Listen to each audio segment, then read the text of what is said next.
Olá, olá, meus amores, sejam muito bem-vindas. Eu sou a Cristina, sou especialista em medicina natural e integrativa, trabalho com mães, ajudo-as a curar os seus filhos de uma forma simples e natural, sem recurso a químicos, e com tratamentos efetivos. E este podcast foi criado para dar voz às mães que se destacam neste caminho dos cuidados naturais à criança, da maternidade consciente. E eu queria começar então por te contar a minha história, para tu saberes de onde é que eu apareci, de onde é que vêm as minhas ideias, como é que isto tudo aconteceu. Então, quero começar por te dizer que talvez eu tenha sido motivada pela dor. Tal como quase toda a gente, quando faz alguma coisa, normalmente é motivado por algum tipo de dor. A minha dor foi que, quando eu tinha perto de 4 anos, o meu pai faleceu. E a minha mãe ficou muito deprimida e viveu uma vida deprimida até que ela se suicidou quando eu tinha 14 anos, 10 anos mais tarde. Esta experiência trouxe-me muita da sabedoria sobre o trauma da criança, porque ao curar a minha história, já na idade adulta, eu precisei de compreender porque é que a minha história foi como foi, porque é que as coisas aconteceram assim e quais acontecimentos, de certa forma, criavam os meus conflitos emocionais, as minhas reações, a minha personalidade, os meus sentimentos e até mesmo os meus problemas de saúde física. E por isso a minha visão da criança sempre foi muito baseada no emocional, porque eu compreendi que na minha história, em especial, o emocional teve uma parte muito, muito, muito importante. Então, não poderia fazer sentido para mim trabalhar de outra forma sem ver os conflitos emocionais da mãe e da criança, em conjunto e em separado, como uma forma de curar a criança naturalmente. Posto isto, eu comecei a estudar para me tornar professora de yoga quando tinha 19 anos e foi cedo na minha vida, penso eu. Está quase a fazer 20 anos que isso aconteceu, eu tenho 37. E na altura, quando eu comecei a praticar yoga, eu senti um alívio emocional muito grande da tensão, do nervosismo, da ansiedade que eu tinha sentido até aí. E foi a primeira vez que eu me encontrei com essa sensação. Fiquei um bocadinho viciada nela. É como se eu digo isto às vezes, que é, imagina, tu a usar salto alto durante muitos, muitos anos e depois de repente tu passas um ano inteiro com uns ténis super confortáveis. Quando tu voltas a calçar o salto alto, o teu pé já nem entra, tu não consegues andar, achas aquilo horrível, é um sofrimento atroz. Então foi mais ou menos isso. Eu tinha passado vários anos em tensão emocional. Enquanto criança, eu tinha muitas insónias, eu nem conseguia dormir como deve ser. Tinha muito nervosismo, tinha muitos medos, e depois de repente eu expandi-me, libertei-me e quis sempre continuar dentro dessa sensação e não voltar mais atrás àquilo que era antes desse acontecimento. O que é que isso fez? Fez com que eu estudasse para ser instrutora de yoga, porque eu pensei, ok, eu já sei fazer isto na prática, mas eu quero mesmo ensinar, porque eu sei que se ensinar eu vou manter esta prática na minha vida e também vou poder ensiná-la a outras pessoas que de certeza que vão sentir o mesmo que eu senti e vai ser maravilhoso para elas. E em 2007 eu já estava a dar aulas de yoga em paralelo com a faculdade onde ainda estava a estudar. Um, Foi em 2009 que eu encontrei o meu primeiro emprego na minha área que eu tinha estudado e mudei para uma cidade um bocadinho maior, Lisboa, pronto, a maior que nós temos. Um, e comecei a enfrentar uma nova classe de stress. Eu tinha ainda muitas crenças sobre ser boa profissional, agradar aos outros, ficar bem vista. hum, Estava numa cidade nova, sozinha, o meu primeiro trabalho, muita pressão sobre mim. Vocês sabem como é que é. Agora a gente sai da faculdade e querem que a gente seja logo o super-homem. Super mulher também dá, mas pronto, eu enfrentei isso numa empresa em que também a parte social da empresa, digamos, não era assim muito construtiva, e eu comecei a ter alguns sintomas físicos e emocionais que eu não conseguia muito bem interpretar. A pressão deste trabalho também me levou a não conseguir cooperar muito bem com a minha prática de yoga, então por um período de tempo curto eu abandonei. Isso pode ter influenciado ou precipitado aqui as coisas, mas eu penso que mesmo a praticar eu teria tido esta baixa. Então, os sintomas que eu tinha eram tonturas, pânico, dores de cabeça super intensas, sensação de ansiedade, sensação de depressão, queda de cabelo, cansaço extremo, fadiga. Às vezes eu tinha sintomas gripais, dor de garganta, ficava ranhosa, tinha febre, etc. E aí eu tomava medicamentos, eu nessa altura às vezes ainda tomava medicamentos porque não conseguia resolver as minhas questões de forma natural, queria, mas não sabia como.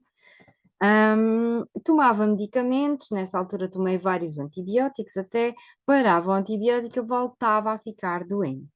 Aí eu descobri que tinha ficado resistente aos antibióticos durante a minha infância, porque eu tinha amigdalites de repetição e tive até ser operada a garganta para retirar as amígdalas. E então eu fui fazer uns exames e descobriu-se que eu tinha tiroidite de Hashimoto. E quando eu fui diagnosticada, a médica falou um pouco também dos tecidos cicatrizados após a operação às amígdalas, que poderia provocar isso, mas sobretudo porque a tiroide é uma glândula e a tiroidite de Hashimoto é autoimune, portanto é o próprio corpo que começa a atacar a tiroide e a tornar a sua função impossível ou difícil ou complicada. E a medicação passa sobretudo por substituir as hormonas que a tiroide iria produzir, mas não se faz nada para o teu corpo parar de atacar a tiroide e simplesmente acredita-se que isso é inevitável e vai sempre ser assim e vai sempre continuar.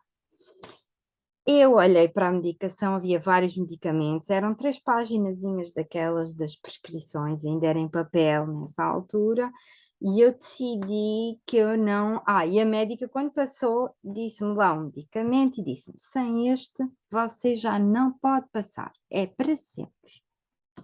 E aquilo caiu-me assim forte, e eu agarrei naqueles papéis, saí do consultório e atirei os papéis no caixote do lixo.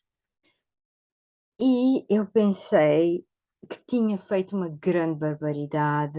Cheguei a casa e pensei, mas o que é que eu fui fazer?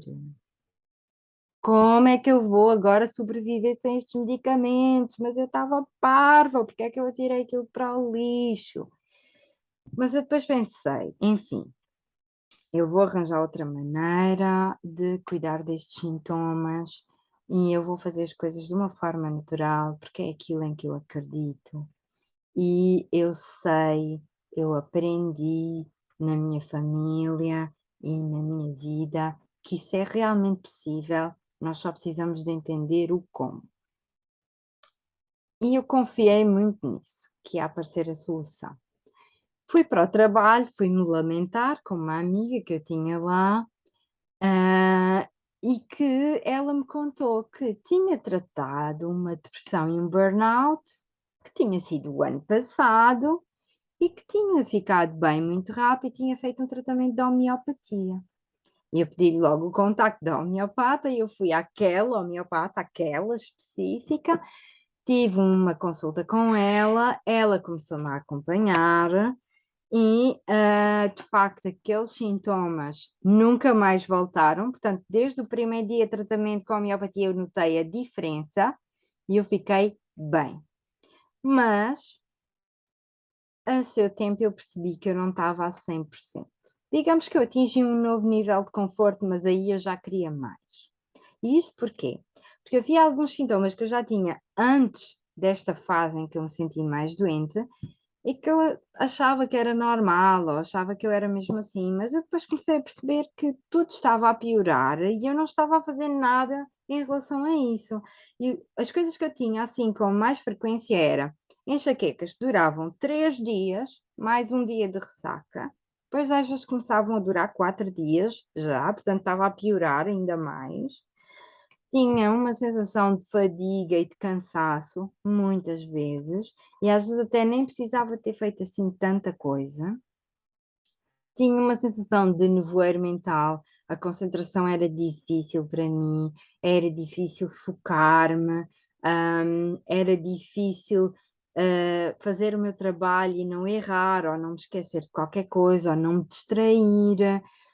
Parecia também que a pressão do trabalho fazia-me errar muito e ficar muito distraída e ficar muito suscetível àquilo, sentir ansiedade também. Então eu comecei a estudar de uma forma independente, também para eu ficar mais independente, lá está, em relação a estas minhas questões de saúde e também problemas de peso. Eu sempre tive tendência a engordar. E eu queria lidar com isso de outra maneira, não andar a fazer aquelas dietas ioiô, não fazer aquela dieta restritiva e depois voltar a comer e voltar a engordar. Eu queria sair desse ciclo e finalmente ter um corpo normal, ter uma vida normal, fazer as coisas normais e não ter excesso de peso. Então eu comecei a estudar medicina ayurvédica e aí, a medicina ayurvédica trouxe-me uma perspectiva sobre a nutrição muito mais completa do que aquela que eu tinha até então, que é uma perspectiva muito mais emocional, energética, também baseada na tua constituição, ou seja, a nutrição para mim não é igual à nutrição para ti, não é igual à nutrição para o Zé Manel, não é igual à nutrição para a Maria. Cada pessoa tem a sua constituição e áreas específicas em que a nutrição vai impactar de certas formas e que nós podemos, entre aspas, controlar o impacto que a nutrição tem, e ao mesmo tempo também a utilização do yoga, que eu já tanto gostava e compreendia tão bem, como medicina. Porque é isso que fazemos na medicina ayurvédica, é tu usas o yoga como prescrição, yoga para tratar o problema, estás a ver? E isto trouxe-me então essa visão muito mais integrativa de tudo, da nutrição, dos horários da nossa vida, dos nossos hábitos, do yoga, tudo ao serviço daqueles objetivos e tratar aqueles sintomas. E realmente eu consegui superar estas sensações da fadiga, do cansaço, da névoa mental, dor de cabeça. Aí na área das dores de cabeça, eu acabei por descobrir também uma terapia, que é a terapia sacrocraniana, que eu fui estudar nessa altura para lidar aqui com alguns problemas de falta de harmonia sacrocraniana que eu descobri que tinha e que me causavam também um pouco destas dores de cabeça. E esta terapia sacrocraniana para mim foi assim um desvendar de muitos mistérios. Eu sempre tive escoliose, sempre tive umas costas muito tortas, o yoga ajudou-me bastante, mas foi aqui que eu compreendi como é que cada pontinho do meu corpo, cada sítiozinho do meu corpo influenciava a harmonia de toda a minha estrutura. E aí a terapia sacrocraniana ela é muito conhecida por fazer muito bem aos bebés, por ajudar a resolver também várias questões de amamentação, de refluxo, de sono na criança. E eu comecei então a trabalhar em duas clínicas, fazia atendimentos em dois consultórios, e nos dois eu fazia então a parte de medicina ayurvédica, a parte de massagem ayurvédica e a terapia sacrocraniana para os bebés. E começaram a aparecer então todos aqueles problemas das mães, que eu nem fazia ideia que eles existem, ainda não era mãe, isto foi mais ou menos aí por volta de 2011, 2012, a terapia sacrocraniana um bocadinho mais tarde, 2014. E estas mães traziam-me estes problemas todos que elas estavam a ter: o meu bebê não dorme, o meu bebê tem refluxo, o meu bebê tem febre, o meu bebê tem bronquiolite,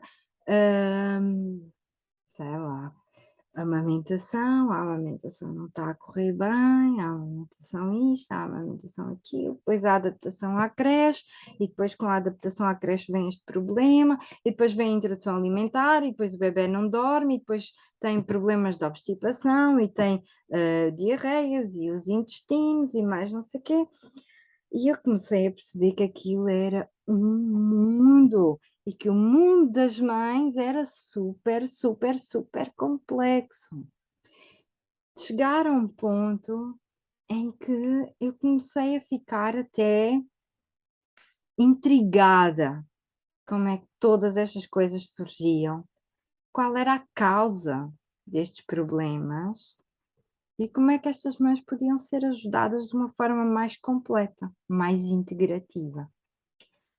E eu apercebi-me também que, em relação ao meu problema, à minha doença, o pior de tudo tinha sido a operação às amígdalas que eu tinha feito, porque as amígdalas são um órgão imunitário, mas não interessa, são um órgão. Precisamos de tudo o que vem no corpo, por isso é que o corpo traz estas peças neste número, é porque é exatamente aquilo que nós precisamos. E a retirada de um órgão vai sempre deixar consequências irreversíveis. Há coisas que tu consegues reverter na vida, como a tiroidite Hashimoto, por exemplo. Mas eu não consigo reverter não ter as amígdalas, ok? E há sempre algumas questõezinhas que eu preciso de ir gerindo, ou seja, o meu corpo não fica autónomo a 100%, nunca mais, por causa de não ter esse órgão. E eu percebi também que esta coisa dos antibióticos todos que eu tomei também não tinha sido assim tão boa ideia e que se calhar haveria algum outro problema na minha infância que não foi resolvido para acabar com aquela inflamação toda. Então eu comecei a pesquisar imenso sobre estas coisas das crianças, como é que se podia, quais eram as consequências e os efeitos das medicações, das intervenções, das operações, quais eram as influências do emocional da criança na sua saúde, como é que a mãe influenciava o emocional da criança.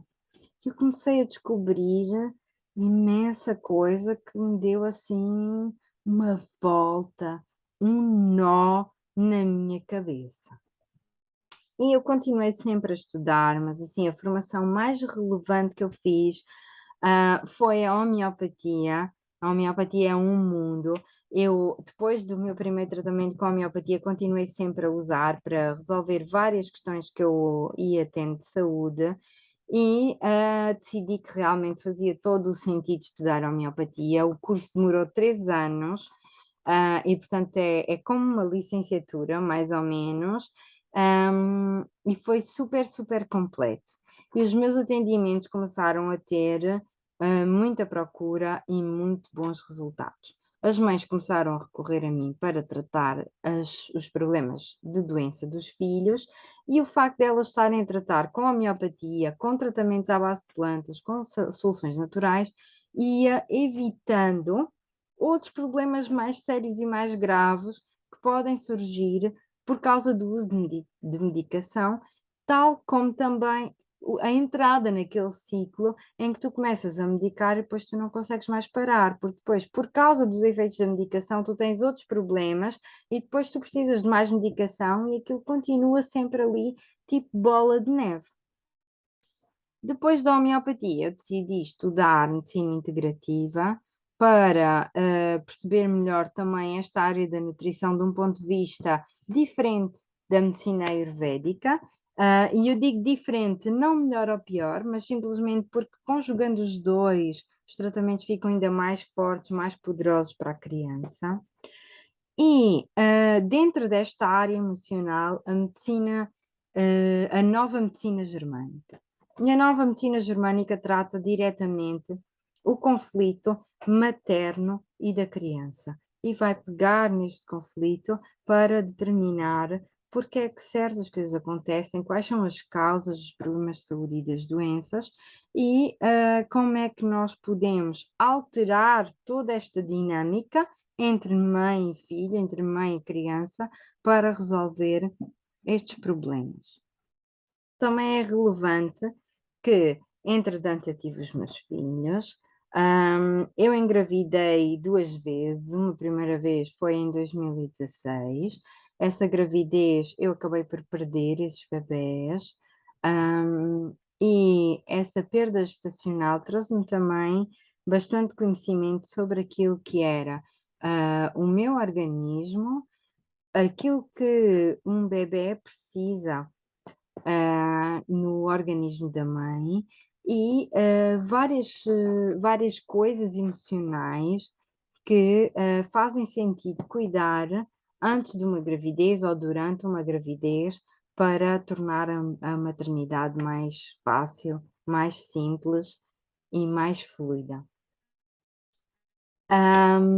Aí aconteceu que eu procurei terapia porque essa perda gestacional também deixou marcas em mim e eu senti que, de certa forma, talvez até tenha feito sentido que essa perda tenha trazido também a consciência de um luto que eu não fiz, que foi o luto dos meus pais, porque não tinha, na altura, a idade de fazer esse trabalho, nem a consciência de fazer esse trabalho.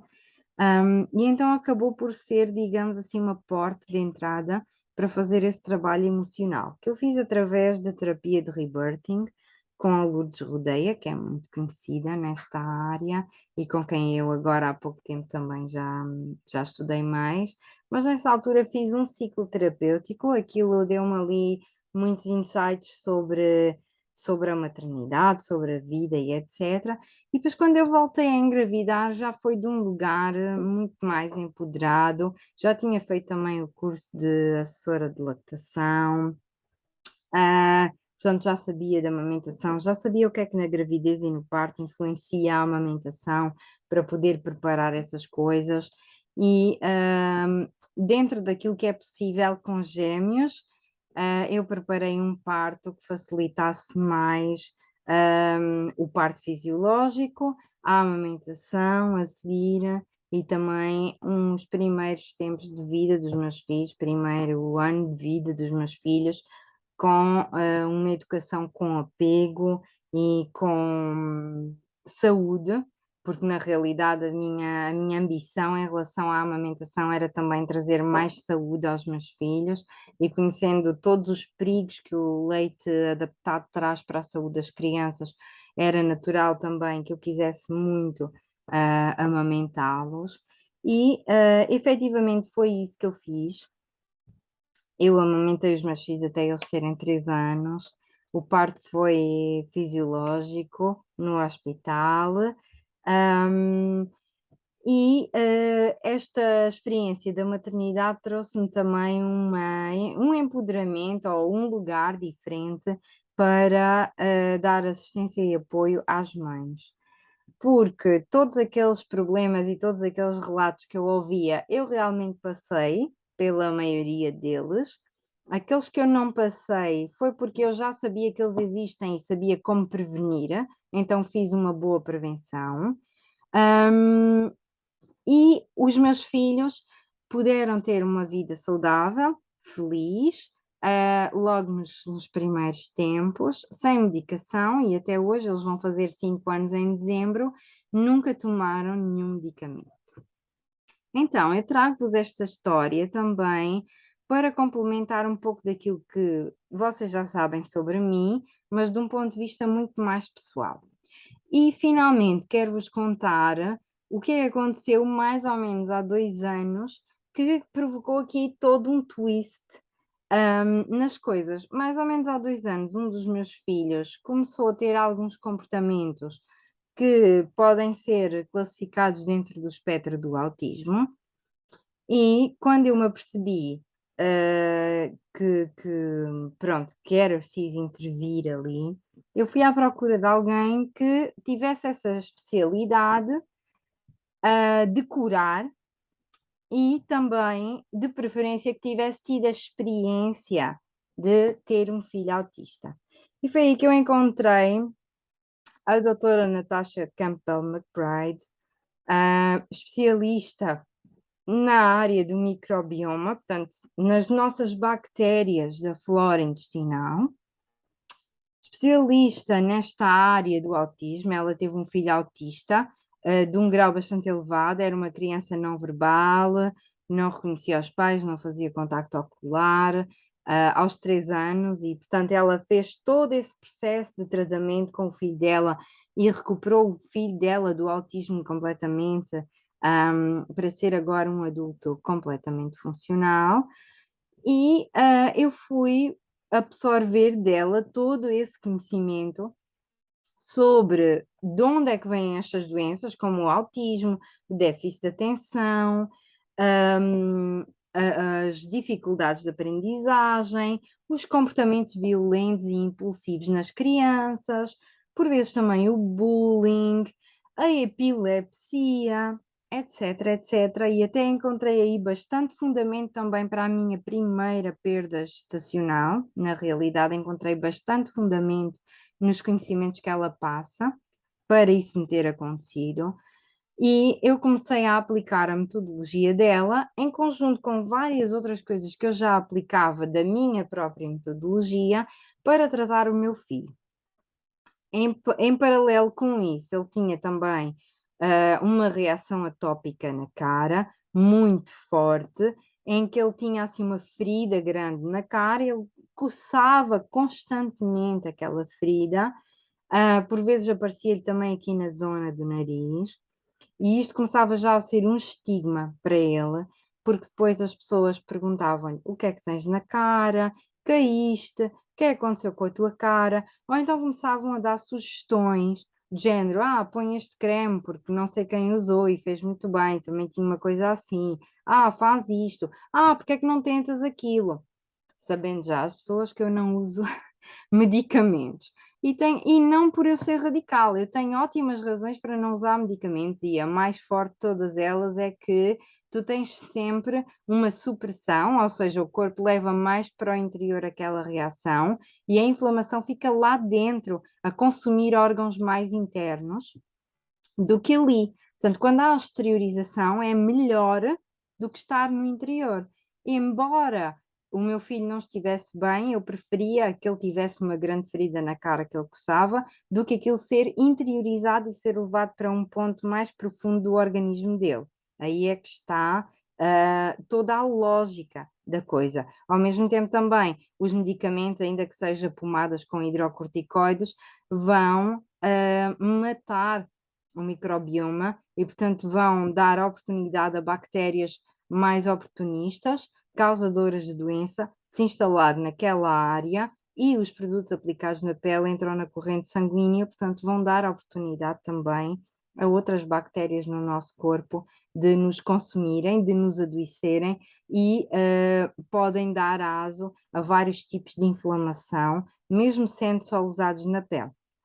Então, eu já tinha sido utilizadora, porque eu também tenho pele atópica, também tinha estas reações enquanto criança e não queria iniciar esse ciclo com o meu filho. E por isso eu fui à procura destas soluções e apliquei esta metodologia desta médica, ahm, que é neurologista e agora especialista em nutrição.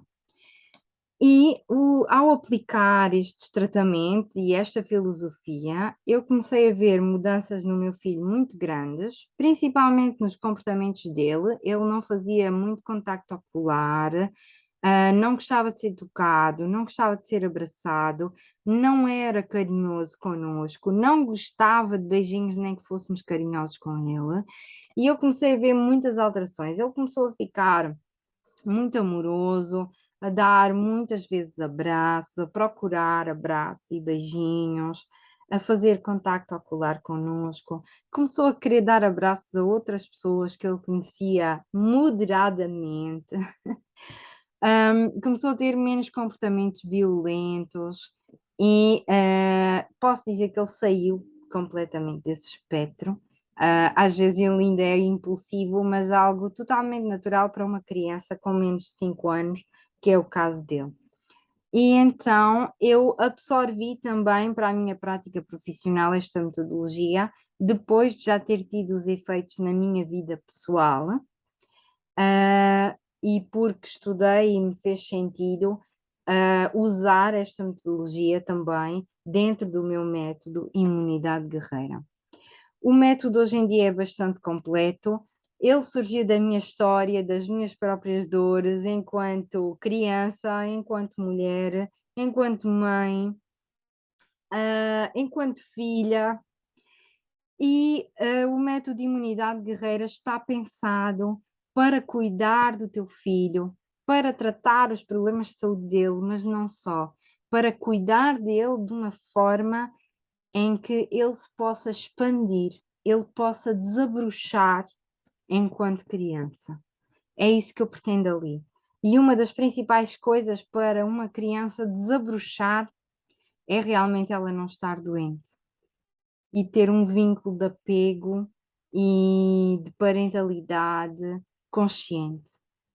Então, o método de imunidade guerreira ele não é só apenas sobre tratar as doenças, nem apenas sobre imunidade, se bem que a imunidade é um conjunto tão abrangente, o nosso cérebro fabrica muito da nossa imunidade, as nossas emoções fabricam muito da nossa imunidade, mas a minha metodologia é uma metodologia completa de cuidado que qualquer mãe pode usar para ter filhos que realmente vão desabrochar, vão explorar o seu máximo potencial, vão ser um adulto no máximo potencial, desde o nascimento até a idade adulta, a ser sempre explorado e aproveitado.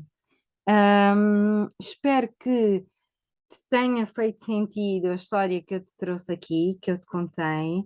Comenta, para eu saber se te posso responder a alguma pergunta ou simplesmente o que é que tu pensas disto. Se há mais alguma coisa que tu gostarias de saber. E vai falando comigo, vai-me contando como é que estão os teus filhos, como é que está a tua vida, vai-te mantendo em contacto, vamos falando pelos canais habituais e um grande beijinho, até breve. Bye bye.